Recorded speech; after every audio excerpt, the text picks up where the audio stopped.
crucial numbers. So we'll bring him on up here and have him do that. Nice field, huh? I think that's a good field. It's a good field. To say the least. So we'll start with the one, post position number 1, that's Celebrity Bambino. 9-2. 9-2 for Celebrity Bambino. Post 2 is Ari Ferrari J. 8-1. 8-1 for Ari Ferrari J. Post 3 will be Up Your Deo for Team Svanstedt. 7-2. 7-2 for Up Your Deo. Post 4 will be a Kilmister. 15-1. 15-1. Post 5, Help First Edition. 5-1. 5-1 for Help First Edition for Team Essig. Post 6 will be Air Power. 12-1. 12-1 for Air Power. Post 7, Osceola. 30-1. 30-1 for Osceola. Post 8 is French Wine. 6-1. 6-1 French Wine for Team Orange Crush. Post 9, Dire Straits. 30-1. 30-1 for Dire Straits. And last but certainly not least, Tactical Approach from the second tier for Team Tactor. Your favorite at 5-2. 5-2 favoritism for the 10 Tactical Approach. And that certainly is very intriguing, of course, with the horse that won as many big races as he has, but getting that post position certainly down there, still the morning line favorite at 5-2. And Emily, I think we've got one heck of a field. We certainly do. Very much looking forward to this field going to post. Of course, elimination winners drawing to the inside. As always, that certainly will make things interesting. Help First Edition right to the middle of the pack. You got to love that. A lot of versatility for this horse. Yes, and that supplement certainly did pay off to them in the victory the other night. And I heard a lot of great reviews about that interview, too. Yeah. a lot of folks loved that interview. Shout out to Bob Hayden for that interview. So that is our first of the 4 races that we have drawn for the 3-year-old trotting colts and geldings. The next one we will have will be the 3-year-old pacing colts and geldings, as we will give Jacob an opportunity to remove the names from the board as we get started. We again had 3 eliminations here. The elimination winners were Confederate, Coach Stefanos, and El Rey, and they will be drawing for the post positions 1 through 5 as we begin the process.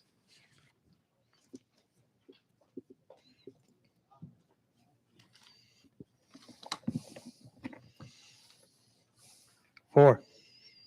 Confederate, 4. Confederate had post position 4 in the elimination victory. That was the 11th win in 12 starts for that 3-year-old this year. 5.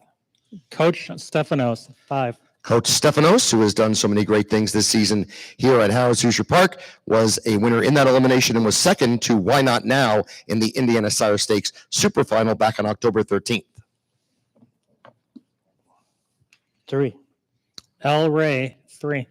El Rey getting post position 3 for trainer Andrew Harris, the 3rd victory of the season coming on Saturday night.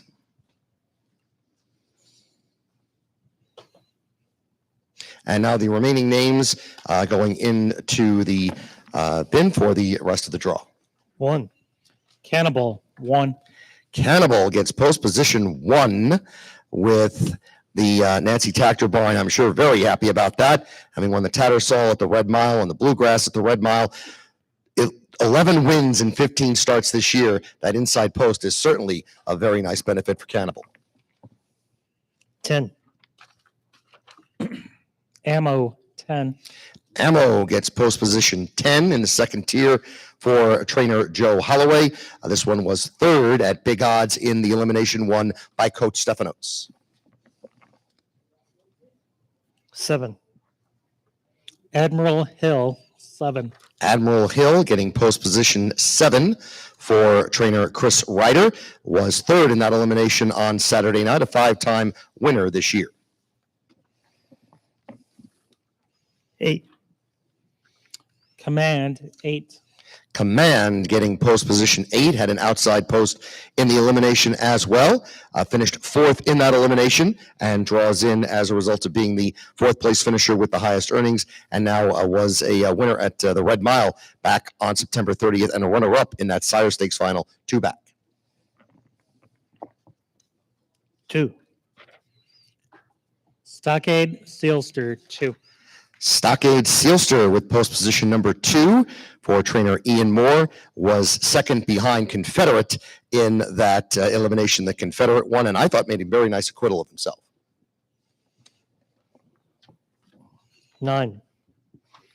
It's My Show 9. The Little Brown Jug winner gets the number 9 post position for trainer Linda Toscano, having won the Little Brown Jug on September the 21st, was second behind Coach Stefanos in that elimination the other night. And 6. Hunting the Last Dollar 6. Hunting the Last Dollar for trainer Greg McNair, a 6-time winner this year, but not since a victory at Yonkers in New York Sire Stakes action back in early September.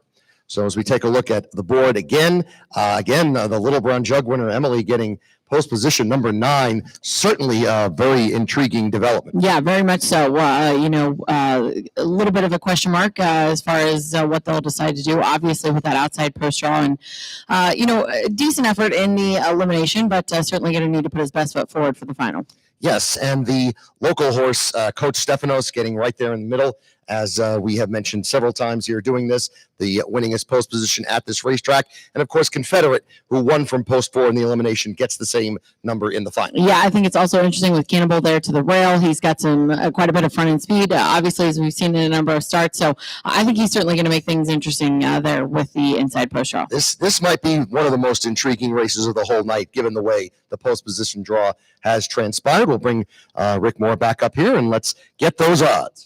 Well, there's going to be a lot of big odds because there's going to be one small odd. Very much so. We'll start from the top, but Cannibal, post 1. Your second choice at 6 to 1. Post 2, Stockade Sealster. 15 to 1. Post 3, El Rey for Andrew Harris. 8 to 1. And post 4, Confederate for Team Pelling. 3 to 5. 3 to 5 on Confederate. Post 5 is Coach Stefanos. 8 to 1. 8 to 1 for the Irv Miller Barn. Post 6, Hunting the Last Dollar. 30 to 1. 30 to 1. Post 7, Admiral Hill 30 to 1. for Chris Ryder. Post 8, Command. 15 to 1. Another Brett Pelling trainee, 15 to 1. Post 9, It's My Show. 10 to 1. 10 to 1 for It's My Show. And post 10, Ammo. 20 to 1. 20 to 1 on Ammo.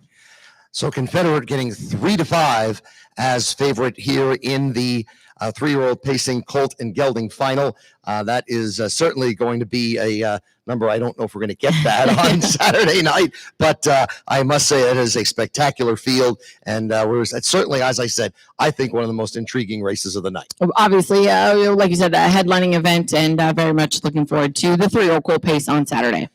And we will now draw the Open Trot, which will be the next race to be done here at Tara's Hoosier Park as we have our board being cleared.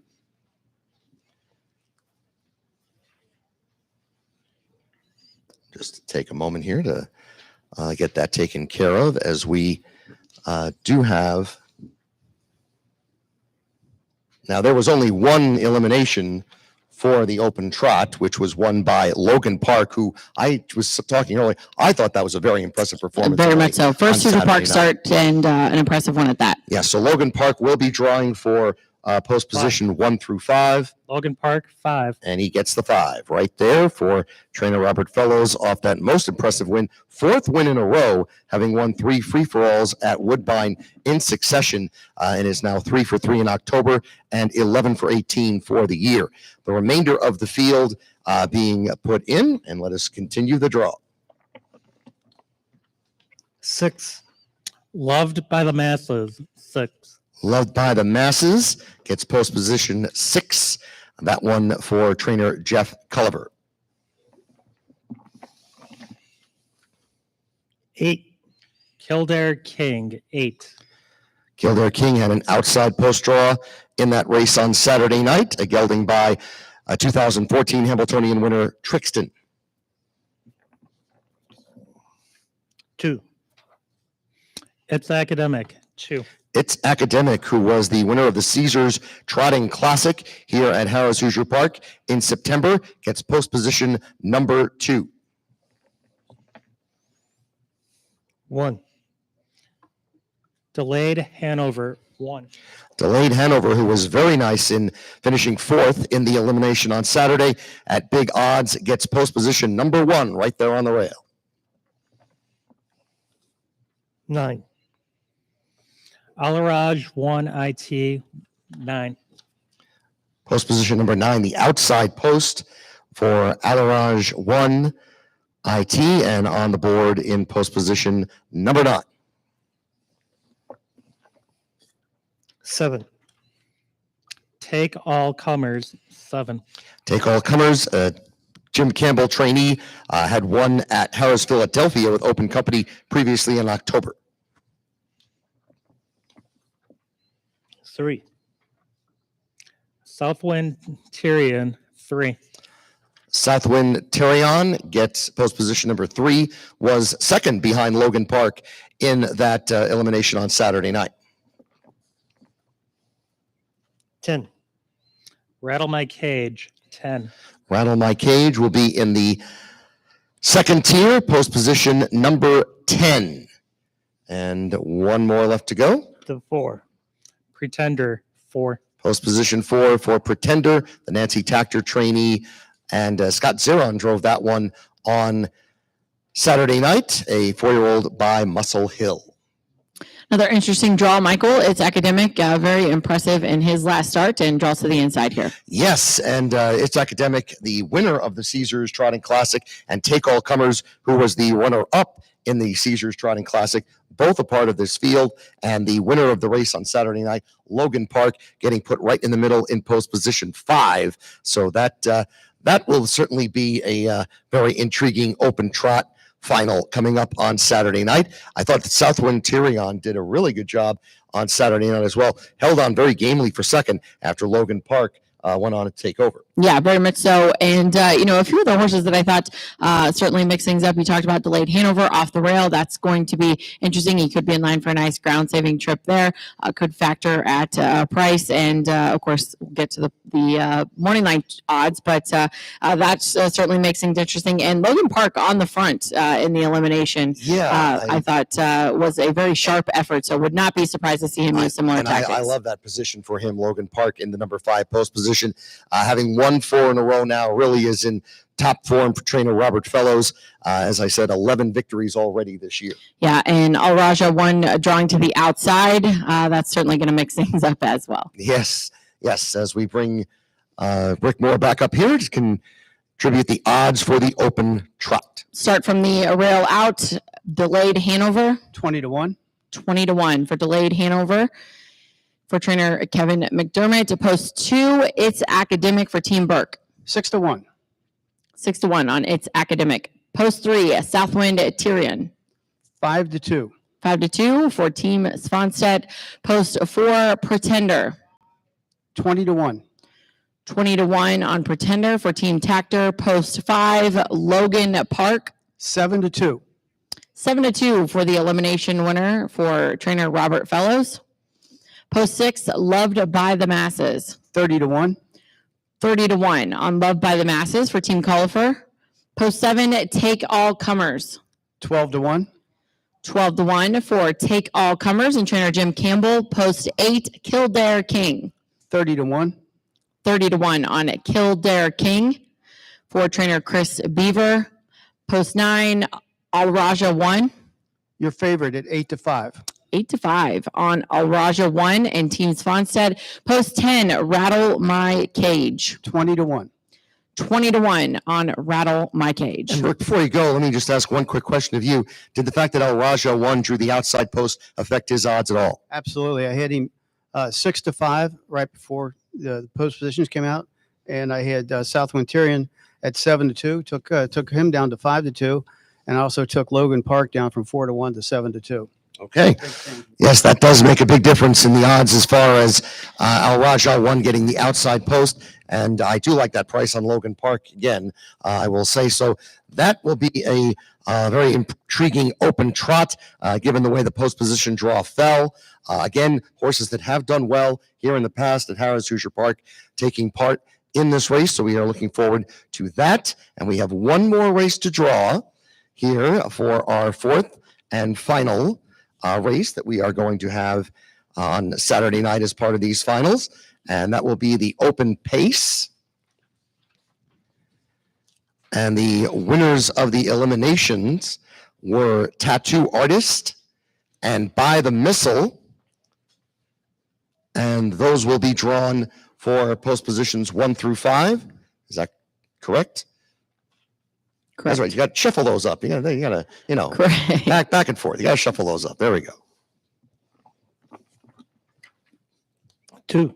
By the Missile, 2. By the Missile getting post position number 2. Finished 5th here earlier this year in the Harrah's Hoosier Park Pacing Derby in what was a very wicked pace race. So that will certainly see if that develops again coming up on Saturday. 3.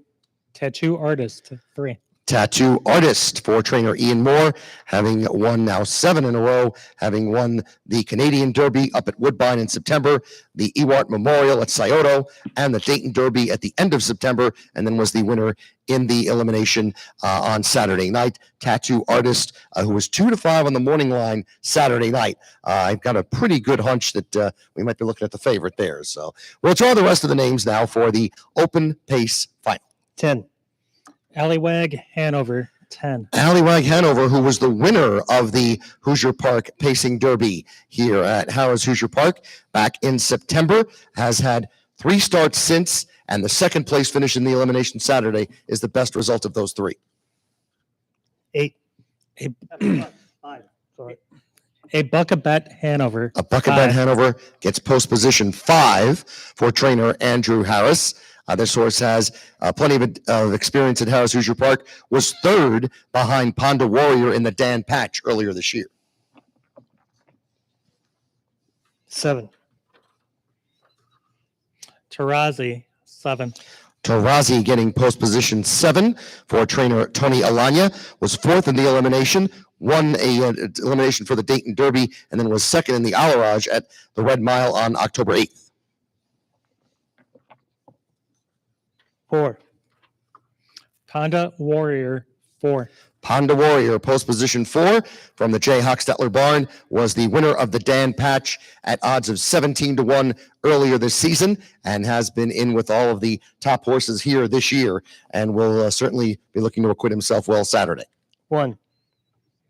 Luz Perlman, 1. Luz Perlman getting the inside post, was the runner-up behind Allywag Hanover in that frantic finish in the Harrah's Hoosier Park Pacing Derby on September 22nd. 8.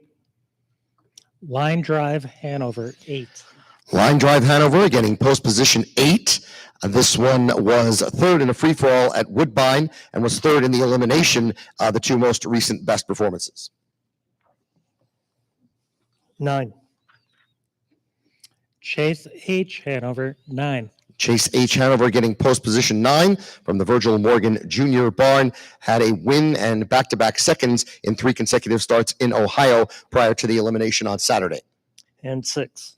Charlie May, 6. Charlie May getting post position 6, was the morning line favorite in the Dan Patch earlier this year. Drew post position 10 on that occasion. Last time he was at Harrah's Hoosier Park prior to finishing 4th in the elimination on Saturday night. So that will be the field for the Breeders' Crown Open Pace.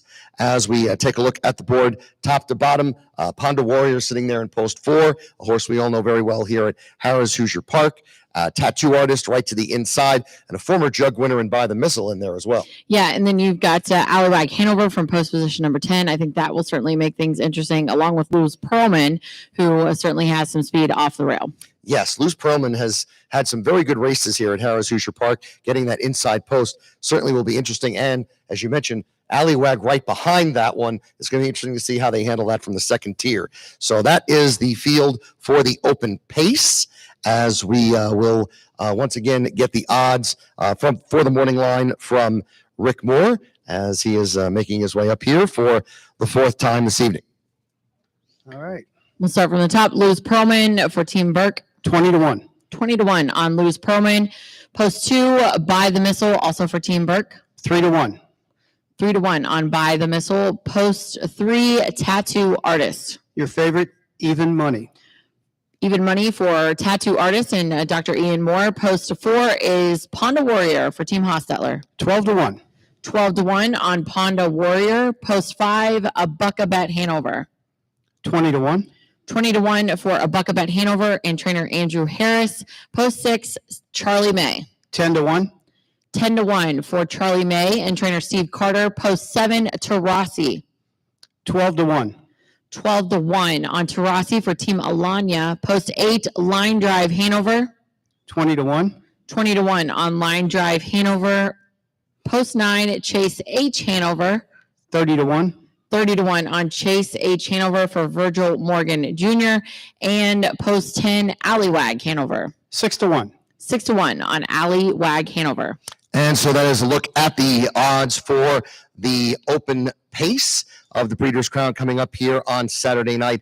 Tattoo Artist at even money on the board, and I think that's a very worthy favorite. Yeah, very much so. As you said, he's been impressive in his last number of starts, but I thought he was equally as impressive here at Harris Visual Park. And again, we're going to get a price on Ponda Warrior. Yeah. If we get any kind of wicked pace, that might be one that would be very interesting to take a look at. Yeah, and he was very sharp in his elimination as well. I think he raced deceptively good there. And depending on how things shake out, he certainly deserves a long look in here. Yes. Now, we do have some of the connections. Yeah, we'll walk up here and talk to Jay Hostetler for just a moment. Jay, if we could. The man behind Ponda Warrior from the Hochstetler barn coming on to have a couple of comments from how the draw turned out for his Dan Patch champion. Jay, we draw post 4 Ponda Warrior. I saw you up here shaking your head. Talk to us a little bit about how you feel about post 4 for Ponda Warrior. It's a really good spot. I was, expecting the 8 because he got 8 both times last time in the Breeders' Crown. But, it's a pretty good spot. He's right around some really good horses, and just got to hope it shakes out our way. And speaking of shakes out your way, we've seen a little bit of everything from him. To me, it looks like he likes to chase down horses. But, what's his best style, would you say? Yeah, he's definitely likes to close on horses. He thrives in these bigger races where the pace is a lot hotter than your typical free-for-alls where they go a little more conservative to the half. So if they go 53 to the half, they better come correct at the end. Yeah, very much so. And, you talk about speed. He seems to be one of those horses, though, that can step out of there, but he can come back to you quite a bit. Doesn't seem like he gets too hot or anything like that as far as the pace is concerned. Yeah, he might be one of the easiest driving horses you could ever ask for. I think you could leave 25 with him for 2 months straight. And the minute you want to go back to the last, you could just do it as easy as you can ask for. And talking a little bit, I said he looked like he raced good in his elimination. Talk to us a little bit about how you feel he is coming into this week. Yeah, I was really happy with it. Obviously you just want to get qualified. I don't really think the going up the rail is his real strong suit. He can do it to an extent, but he'd really like to be able to get on the outside where he can drift out a little more. And that's probably what I'm hoping for in this race. Very much so. Well, we wish you and the team best of luck, of course, come Saturday. Thank you very much. Thank you. And thank you once again, Jay Hochstetler, talking about Ponda Warrior, his charge in the Breeders' Crown Open Pace, which was the last of our 4 races that we have drawn for the races. We have one more. One more. I'm going to put Jim Campbell on the spot a little bit. I didn't prep you for this, but take all comers in the open trot. Draws okay, we'll say. Post position 7. Talk to us a little bit about how you feel about the draw. Well, I didn't want to have the 9, that's for sure, and so it was okay. The way the race looks, there's speed on the outside, there's speed on the inside, and speed in the middle. So, I guess it'll all depend how it all shakes out. I don't think he went his best race in the elimination race, but I think he'll be better this week. I think it was just the ship out and everything like that. He just wasn't on top of his game the way he has been. But he's been a real great horse for us. He gives us his best effort, and hopefully the trip will work out for him. Yeah, and you talked a little bit about that. I oftentimes think horses need a start or two over the Hoosier Park Oval. Obviously, he's been around the world and around to a number of different tracks, but you spoke about him having a start. I think he'll be a little sharper with a start under his belt. Yeah, he came out of the race good. He felt really good jogging today, and he's feeling good. So I'm hoping that he brings his A game, which he'll need to bring it. And a little bit about, he does have some versatility. We've seen him, forwardly placed. We've also seen him come from off the pace. But maybe what do you think his best trip, ideal trip would be in that race? Anywhere but being roughed up early. He's the type of horse where, if you save him a little bit, he's quick off the gate. Timmy's got a lot of different options with him because he is a very nice horse to drive. You can do whatever you want with him. His best trip would be, if he's kind of late, if they're hot going to the half and he's, not too far back and has some good cover, he'll always give us a good kick finishing. Well, we wish you the best of luck on Saturday. Thanks for joining us. Thank you. Yes. Over here. And I believe we have Yeah, one more. One more. And Team Essig, Moira, you were supposed to keep them. You didn't put the handcuffs on them. We were also going to talk to Team Essig as well. Yes. Bob, do you mind if we ask a few questions? I walked Moira right past. Logan Park draws right to the middle of the pack. I set it up there. I thought he looked extremely sharp in his elimination. You had to feel pretty good after that effort. Yeah, he raced huge and he got the perfect post. So everything, the draw for us is perfect. All's well that ends well. Well, all's well going into the race. Let's hope all's well that ends well. Talk to us a little bit about him, though. He's been forwardly placed. He's been sent to the front. Do you think that's his best game, or does he? Maybe what's his best trip? Well, when you're the best, or when things like they didn't race real tough in the eliminations, but we got the front and we controlled it. But there's better horses in here, and they're not going for 25,000. Very much so. And, he's been racing up at Woodbine and a few different places. Do you feel like, maybe that played into your hand a little bit as far as advantage some of these other horses coming from different tracks? I oftentimes think that the Woodbine track, the speed translates well to Harris Hoosier Park. Yeah, it does. It does. And we were eligible to a few. We stayed home just to kind of get ready for here because he doesn't like to ship a lot. So this was a simple ship. He's here. He'll stay here all week, and hopefully we have some luck. Yeah, exactly. A little bit of luck. And you talked about the elimination, but it feels good coming out of the race. Like you said, it seems like all systems go for this week. Yeah. I hope everything stays good for another 5 days. Another 5 days. Here we go. Hope to be talking to you on Saturday. Thanks for joining us. Thank you very much. And do we have one more, or was that it? No, Moira was supposed to captivate. Yes. Where's Kevin? Oh, there you are. There we are, right there. I saw you. Speaking of delayed Hanover, I mentioned it. Draws the coveted rails position. It's not up there right now, but you draw the rail position. I know we talked a little bit prior to the race. His dream is to be in the Breeders' Crown, and I have to believe that a dream to be in the Breeders' Crown, it's a dream come true to draw the rail. Absolutely. Like, you don't want to come out here and finish 7th or 8th last week. He did it really good. He came home 26-3. He had no work going into the race. He raced at Saratoga Raceway twice and had no speed into him. And like Aki, who had him as a 2- and 3-year-old, said to me the other night, he should be so much better next week now that he has a good mile in him. And it's a great draw, get away 3rd, 4th, or 5th. And, we're looking for the nickel, and you never know what happens. So we're here and we're having fun. Well, at Hoosier Park, we are home of the biggest Breeders' Crown upset, so certainly not out of the question for you there. But talk to us a little bit about Delayed. I know he's well-traveled. Obviously, you've been to a number of different places with him. Like you said, he seems to put his best foot forward. But talk to us a little bit about him coming out of the race and what you're looking forward to on Saturday.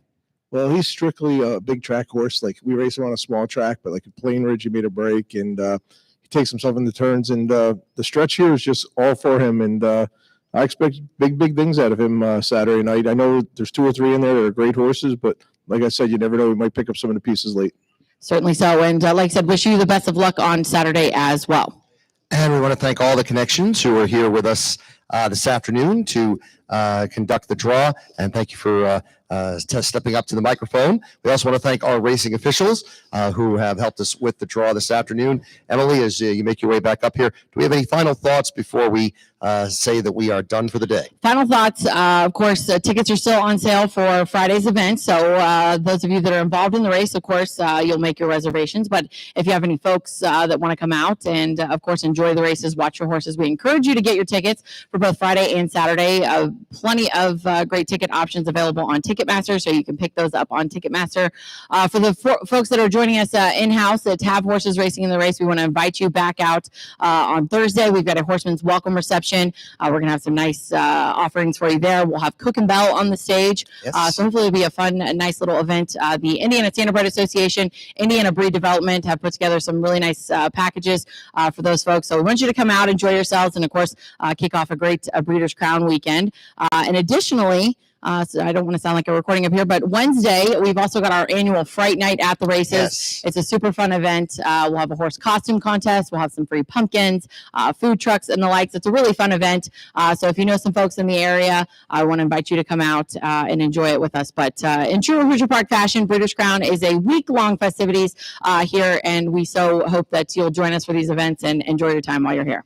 Absolutely, and we are looking forward to everything this week, and definitely looking forward to Friday and Saturday night when the 40th edition of the Breeders' Crown will take place here at Harrah's Hoosier Park. Once again, our thanks to everyone who joined us on stage today and to all the connections out in the audience, and our thanks to Emily Gaskin as well. As Michael Chamberlain, I am saying the best of luck to you all.